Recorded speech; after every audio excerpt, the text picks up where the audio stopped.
My name is Ariana Childs Graham. I am the Program Director of Road Safety at the Global Health Advocacy Incubator in Washington, D.C. And the Global Health Advocacy Incubator supports local partners in strengthening policy and advocacy to drive change at the local level.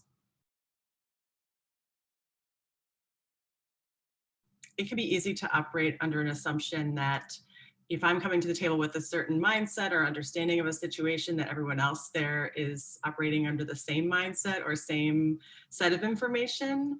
And so I think there is no such thing as too much communication in a partnership context. And it's really important to explicitly state what your needs are if your needs are not being met, or to make requests of partners as well, and rather than assuming that they understand what it is that you need in order to fulfill your own role in a partnership. So I'd say that communication, finding ways of communicating that are not only meaningful to myself, for example, but the others that are showing up, understanding and showing up with a bit of curiosity and humility about what the ways that other folks are operating, kind of their experiences and background, and finding a way to really connect with who those folks are that I'm working with. There's something around patience and impatience that can serve as a barrier. Certainly, it's helpful to have a shared vision and a shared objective that you're working towards.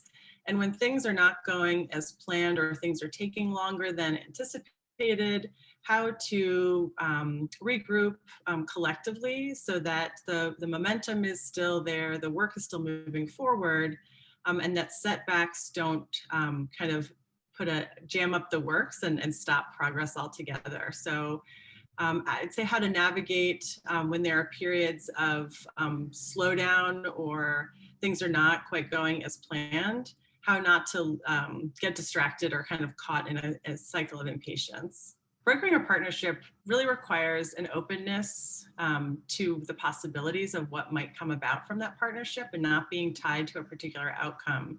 So I think, there are all sorts of gardening metaphors here about planting seeds. In different seasons, the flowers might flourish and grow, and other seasons they might take a little longer.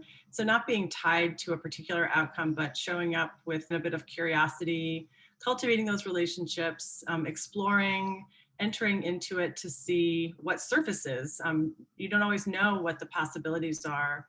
So just being open to what might surface from that relationship is one piece that's really important about brokering new partnerships. In terms of sustaining a partnership, it's so interesting. I think the startup phase can always be really exciting, all sorts of, full of possibility. Again, you've planted all of these seeds, and then when you move into the phase of sustaining a relationship, it is about cultivation also, but about kind of editing out what's not essential.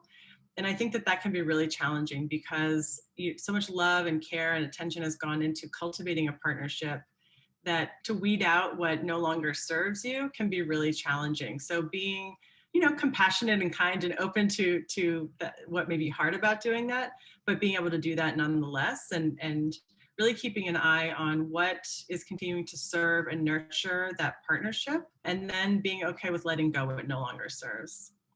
In terms of measuring progress, I think this is really where strategy and planning is so important. Especially in a startup phase, I think you can get really far without having good systems in place, without having a clear vision or strategy or work plan even.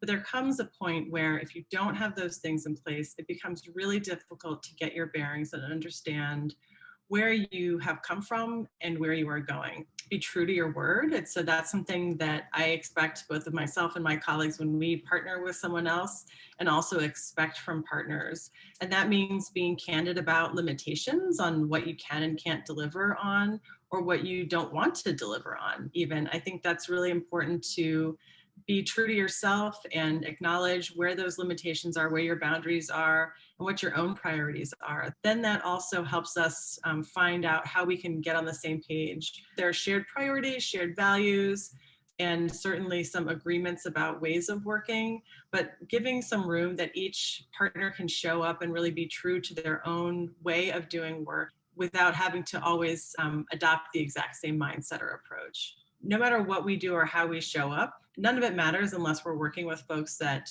are living and working in the local context in the countries that we're working in. So we always need to work with folks that are in the countries where we're working because we play that supporting role.